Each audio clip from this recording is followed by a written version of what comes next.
What's up, guys? Matt here. This is day 2 with the drift car. I said I was gonna stay with the brushed system because honestly it feels fine. But of course, I found a deal. Dude had this Tekin RS and this Sure Speed 17.5, I believe. Yeah. This setup, and he was asking 75, and I'd ask him what he would take for just the ESC, and then it had been a couple days.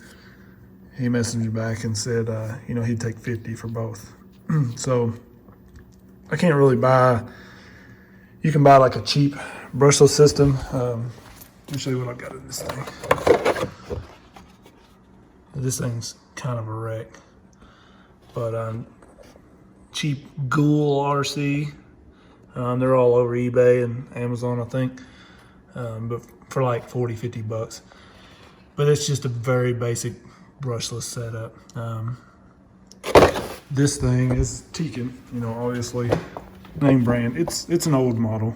Yeah, there's several generations have came out since this, but for a censored brushless setup, I couldn't really beat the 50 bucks.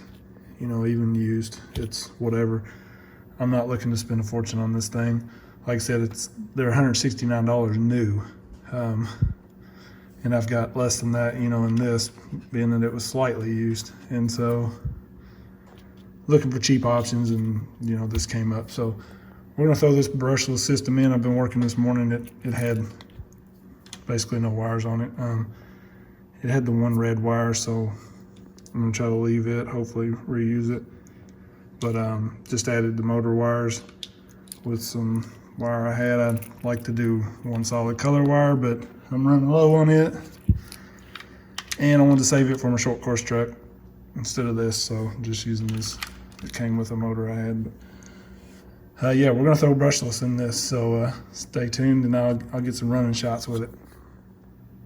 All right, the old stuff come out super quick, easy, simple. I did pull this one little guard here off just to make pulling the motor out easier.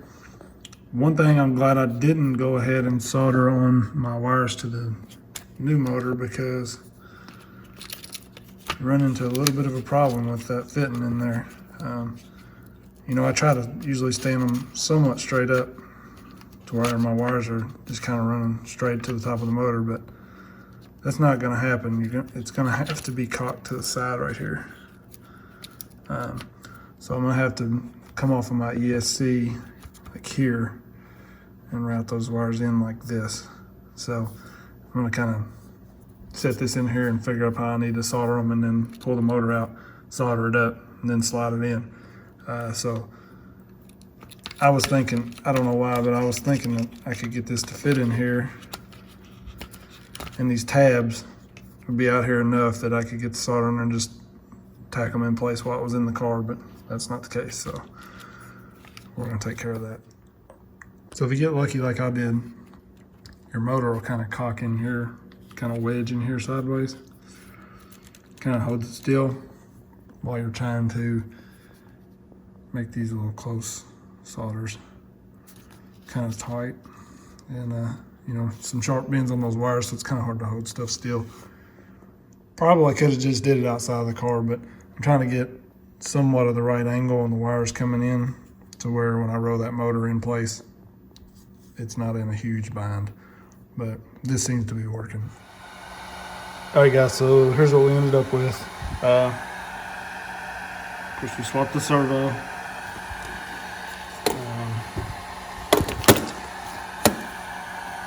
Then we installed the Tekin and the brushless motor. Censored setup, super smooth. Just ran straight connectors on here. Makes it so much easier. Pop those in there. Got it hooked up to my DX5R now. And we're ready to rock. had to do a decent amount of adjusting on the Tekin to get it to where it would work somewhat right for this drift. I'll show you what this thing's got real quick. I'm gonna throw the body on, we'll get some shots.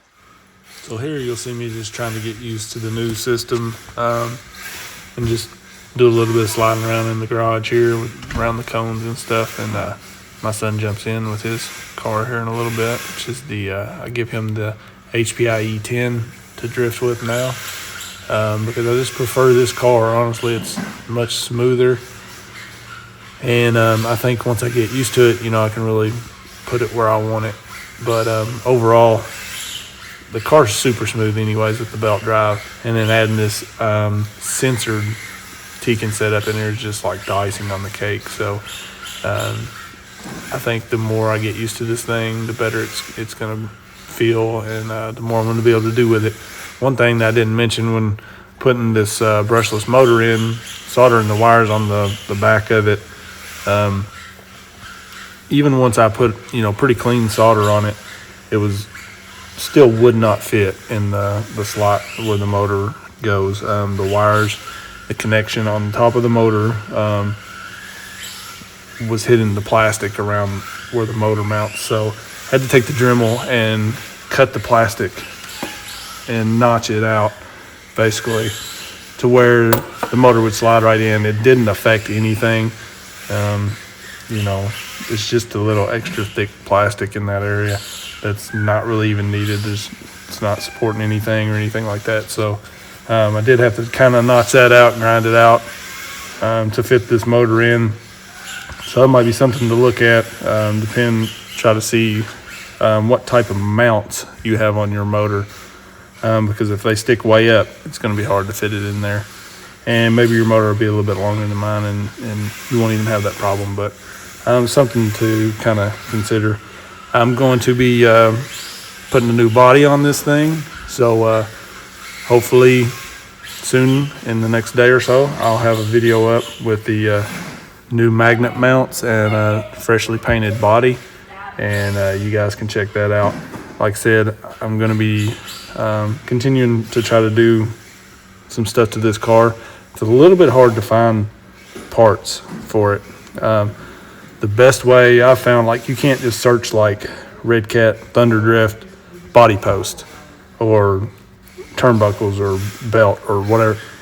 You have to look up the part number on like the exploded view and then search that. It's weird, but I have found a few things, here and there. I haven't needed anything, but I was just curious, if I could find it if I did. Because I'm going to be cutting these body posts and that sort of thing. And so I thought, if I screwed something up, can I get more? So I'm looking at maybe going ahead and buying another one of these eventually. I don't know. I'm also looking at like the Secura D4 and some different stuff like that. This is kind of, my entry to drift. So I just want to see how far I can take this car, how much I enjoy it. Anything you guys want to see on it, let me know. And hopefully I'll keep some videos rolling for this thing. Super fun little car. I'm really getting into this drift stuff. I'm wanting to put like some seats in it and maybe some lights and even some music and sound maybe. So definitely check out the videos to come on this thing. I appreciate, the people that have watched my other videos and just anybody who checks me out. I really appreciate it.